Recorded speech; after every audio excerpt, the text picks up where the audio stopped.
Bonjour à tous, bonjour à toutes, bienvenue dans dans ce nouvel épisode. C'est pas un épisode, en fait on sait même pas vraiment ce que c'est, et tant mieux, c'est ce qu'on cherche. Ça a l'air de vous plaire, en tout cas. Et ça me régale, vraiment, ça fait longtemps que je me suis pas autant amusé sur la chaîne, pris autant de plaisir, vraiment je le sens, voilà, j'ai un vrai smile quand je tourne ça, j'ai envie de le faire, je suis trop content de faire ça. Merci de tous vos retours, c'est assez exceptionnel de vivre ça. Je vais répondre comme d'habitude à quelques-unes de vos questions et après, promis, on ira sur une de mes lectures récentes, hein, une lecture d'hier tout simplement. Je voulais juste répondre à quelques questions. On a Octave 097, mon cher Octave, qui dit salut, j'adore ce nouveau format. Est-ce que tu aurais des conseils pour commencer Spider-Man en comics? De préférence une série, mais pas trop longue, et pas des formats trop chers comme les omnibus. Alors, bon, la première chose, aujourd'hui on va parler d'omnibus, donc tant mieux, ça fait un peu le sujet. Tu dis pas d'omnibus et je comprends totalement, moi je suis un peu contre, et puis pour commencer un personnage, c'est difficile de se dire qu'on va investir autant. Mais sache quand même qu'en rapport quantité-prix sur certaines séries, c'est quand même très intéressant, notamment si un jour tu veux faire les Ultimate Spider-Man. Bon, bah actuellement, c'est un peu la seule solution pour les avoir, et en plus, bah, ça revient un peu moins cher que même s'ils étaient en deluxe, je crois. Je vais pas dire de conneries. Mais au-delà de ça, tu parles de séries, donc je vais pas te conseiller tout ce qui est one-shot. Tu vois que derrière, je sais pas si vous le voyez, ou il est peut-être un peu trop bas, mais j'ai toujours le Spider-Man Life Story qui est dans mon décor, parce que c'est un récit que j'aime beaucoup. En série, moi, je vais évidemment aller sur un conseil basique, qui est juste là, qui est le Spider-Man de Straczynski. Désolé pour les voitures, voilà. Enfin moto, voiture, je sais pas si vous entendez. Donc ici on a le tome 1 en icône du Spider-Man de Straczynski, et dessiné par John Romita Jr. Moi ça va être mon conseil, mais via le filtre du néophyte que je suis, tu vois, c'est-à-dire que j'ai pas lu tout. L'avantage du personnage de Spider-Man, comme celui de Batman par exemple, c'est qu'il y a un statu quo qui est précieux. Là ici c'est quoi, c'est un jeune homme, etc., etc., le jeune Peter Parker, et il faut revenir à ces sources-là quand on est auteur, c'est obligatoire, ça fait partie du manuel. Donc en fait, qu'importe où tu prendras le récit de Spider-Man, c'est-à-dire que dès que tu auras les bases de comment il est devenu, bah après t'es un peu tranquille. Donc moi je te conseille ça si jamais tu veux rentrer in medias res, tu veux rentrer dans la vie de Spider-Man. Pour moi ça c'est un des meilleurs parce que ça n'a pas vieilli. Non, c'est-à-dire que ça va faire 25 ans que ça a commencé et ça n'a pas vieilli du tout. La manière de le raconter non plus, les répercussions, on les a aujourd'hui même dans des films tels que Spider-Verse. C'est un peu influencé aussi par ce run de Straczynski, par le totem, etc., qui sont introduits là-dedans. Il y a des trucs très importants. Après, si vraiment toi tu veux commencer Spider-Man par le début, il y en a beaucoup qui font ça, qui ont envie de commencer Spider-Man par le début parce qu'ils sont habitués à d'autres médias où on commence par le début. Tu as les intégrales Spider-Man, je te conseillerais la chaîne de G, des rubriques de G qui fait ça avec Anto, où il débriefe intégrale par intégrale, et je crois qu'il y a un nouveau format, mais j'ai bouffé le nom, tu l'auras j'imagine dans les commentaires. Il y a un nouveau format Marvel, où pareil ils reviennent sur les débuts de Spider-Man, donc voilà, si jamais. Et puis après j'imagine que tu as plein de runs que tu peux commencer un peu au milieu. Le plus gros conseil que je vais te donner, en fait, c'est tout simplement d'aller sur le Discord du crew. T'as ça dans la description de la chaîne, dans la description de la vidéo, pardon. Tu peux y aller, tu te présentes vite fait et puis tu demandes des conseils pour Spider-Man. J'ai fait ça pour Spawn hier, vous avez été très nombreux à me répondre et je vous remercie. Le Discord est pour ça, c'est incroyable. Donc voilà, alors, si jamais le Spider-Man de Straczynski, ça sera mon conseil. Et si t'en veux d'autres, n'hésite pas, le Discord du crew. Je vous invite tous à y aller. On a Ryan1248 qui me demande si j'ai lu Mouse de Spiegelman. Non, j'ai pas lu Mouse. Et je pense que ça fera l'objet d'un tête dans le culte un jour. C'est un sujet très touchy et je veux pas faire de la merde dessus. J'ai très envie de le lire tellement c'est à côté des codes que je connais et à quel point ça a l'air bouleversant effectivement. Donc je le lirai. Clairement, ça fera partie de mes étapes de lecteur, mais je trouve que c'est une étape importante. C'est vraiment une pierre fondatrice, je sais pas, dans la vie d'un lecteur de comics, donc j'ai besoin de prendre le temps de le faire. Nicolas Esparza 1982 qui nous dit « Juste une question, est-ce que tu fais ce nouveau format pour les raisons que tu as données ou parce que tu ne pars pas en vacances? J'ai l'impression que tu fais aussi ce format car tu as beaucoup de temps libre. Continue à nous donner envie de lire. » On va conclure là-dessus. Effectivement, de manière assez triste, effectivement, je pars pas en vacances, donc j'ai le temps. Ça, c'est pas un problème. Puis toute ma vie, en fait, j'ai un peu considéré qu'il fallait taffer. Je me repose peu, je dors peu également. Donc j'ai toujours eu du temps libre. Après, comme j'ai pu le dire précédemment, ça me prend pas énormément plus de temps que ce que je t'ai fait sur les autres vidéos. Et c'est ça tout, le, tout le travail ingrat derrière les grosses vidéos. Quand tu vois un mec comme Mills par exemple qui produit une vidéo par semaine, il taffe beaucoup plus que moi qui en fait une par jour là. Clairement. En termes de nombre d'heures, en termes de montage, en termes de tout ça, c'est fou. Donc voilà, ne voyez pas la quantité, voyez vraiment la qualité et le temps de montage qu'il y a derrière. Je prends pas beaucoup plus de temps à faire ça, et encore une fois, c'est vraiment le labo, c'est vraiment essayer de réduire le temps que ça me prend, essayer voilà, de perfectionner le format, c'est du rodage, pour qu'à la rentrée, je puisse faire les choses autrement. Mais effectivement, il va y avoir du changement à la rentrée, c'est évident, et là, on est en phase de rodage. Voilà. Et en parlant de choses qui fâchent, on va parler de l'omnibus d'Ardeville. Ça y est, je l'ai lu hier dans des conditions un peu particulières. Faudrait que je vous fasse une vidéo un jour sur mes habitudes de lecture et comment je lis ça. Donc l'omnibus, là j'ai enlevé la couverture qui va avec parce que je voulais pas l'abîmer et pouvoir le manipuler tout simplement.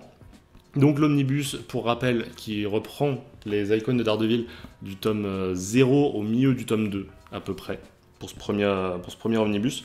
Donc moi j'avais déjà lu le tome 0, j'avais déjà lu le tome 1. Donc en fait, c'est pour ça que je l'ai lu aussi rapidement, c'est qu'il me restait en fait juste la moitié de l'équivalent du tome 2 à lire. Donc très peu.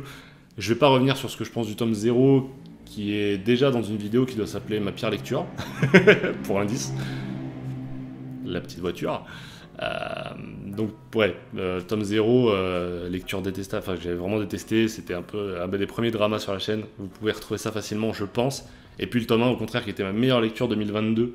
Donc pareil, vous pouvez la retrouver à la fois, ça devait être une lecture du mois. Non, c'était l'été 2022, je crois. Ça devait être un Pâle Roulette. Je crois que c'est un épisode de Pâle Roulette.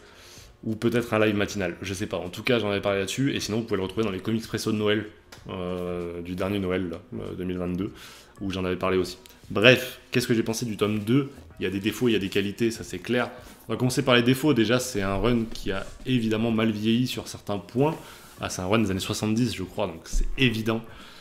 Je trouve que la traduction a très mal vieilli. Elle aurait peut-être gagné à être refaite. Peut-être. Mais en même temps, c'est un taf énorme aussi. Donc, ça va avec son jus. Mais effectivement, les traductions, la narration, etc. peuvent être un peu désuées. C'est pas une insulte que de dire ça, je pense.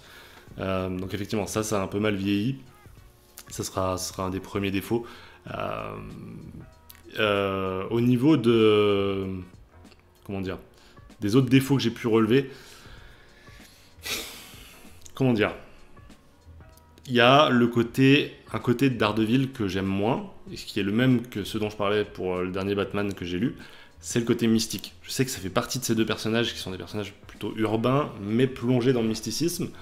Et c'est une facette du personnage que moi, j'aime moins. Le côté combattre la main, qui sont des ninjas, d'accord, mais dès qu'on parle de résurrection, dès qu'on parle de tout ça, ça me convainc moins parce que je trouve que c'est beaucoup moins terre à terre que ce que j'ai l'habitude de lire sur Daredevil et ce qui me plaît d'habitude sur Daredevil. Voilà. Ce qui explique peut-être un peu ma déception sur une partie du récit. Et en même temps, il y a une autre partie que j'ai adorée, qui est consacrée au deuil, notamment. Enfin, je ne vais pas dire qui décède, mais Matt Murdock va devoir subir une phase de deuil. Et ça, j'adore, parce qu'à l'époque, on est beaucoup dans l'action, et un peu moins dans l'introspection, qui est une phase que j'adore chez les personnages des comics, chez les super-héros, où vraiment on passe derrière le masque. Et ça, j'ai adoré, ça va vraiment influencer ses choix petit à petit. On n'a pas vraiment un épisode qui nous parle du deuil, où on voit Matt pleurer, c'est pas tant ça, c'est vraiment ses choix, sa manière de parler, etc., qui va être influencé par ça. Et en fait, on a, malgré nous, un peu une plongée dans la psyché de Daredevil, qui lui-même plonge dans les ténèbres, et qui se rapproche beaucoup plus de son côté diable que du côté vraiment avocat qui apporte le bonheur. Et ça, j'ai beaucoup aimé, et ça va vraiment coûter la vie à certaines personnes, ça va vraiment avoir des répercussions horribles sur certaines personnes. Et je trouve ça trop bien d'avoir le temps d'exprimer ça dans un récit sur Daredevil où ça y va. Et puis deuxième chose que j'ai adoré, je vous en avais parlé dans la vidéo hier, c'est la rencontre entre Daredevil et le Punisher, c'est là-dedans que ça se passe. Et c'est trop bien, parce qu'encore une fois, ce que je préfère dans les comics, au-delà de tout, c'est la définition du bien et du mal. C'est vraiment ce qui me passionne. Et je trouve que les deux font le bien à leur façon. Là où Punisher franchit la limite que Daredevil s'impose de ne pas franchir, qui est tuer, tout simplement, le meurtre. Punisher pense que c'est beaucoup plus extrême et en même temps plus efficace. Et c'est probablement vrai. Là où Daredevil ne tue pas, essaye de défendre au niveau de la loi, etc. en tant que Matt Murdock.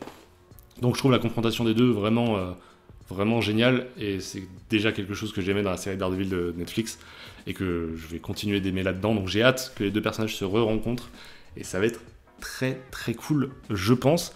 Et puis, dernier gros point positif, je trouve, c'est les dessins de Klaus Johnson, où vraiment je trouve qu'il s'est amélioré de fou au fur et à mesure des épisodes, ce que je ne pensais pas avoir. J'ai notamment été surpris par une planche où il dessine un visage de personnage, et j'aurais dû totalement le mettre de côté. Ah bah c'est exact, putain, je l'ai retrouvé. Alors là, les gars, c'est vraiment de la chance. Là où il dessine, hop, il dessine le visage de Daredevil, je l'ai trouvé vraiment stylé avec ce coup de crayon, ouais, ce crayonné un peu fou. Pour faire les ombres, etc. Vraiment, ça fait partie des dessins que j'ai vraiment adoré.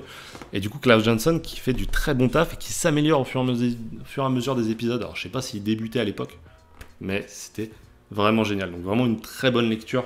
Je voulais vous parler aussi du One Bad Day sur le pingouin, mais je pense qu'on se gardera ça pour demain, parce que je vais pas forcément avoir beaucoup le temps de lire aujourd'hui.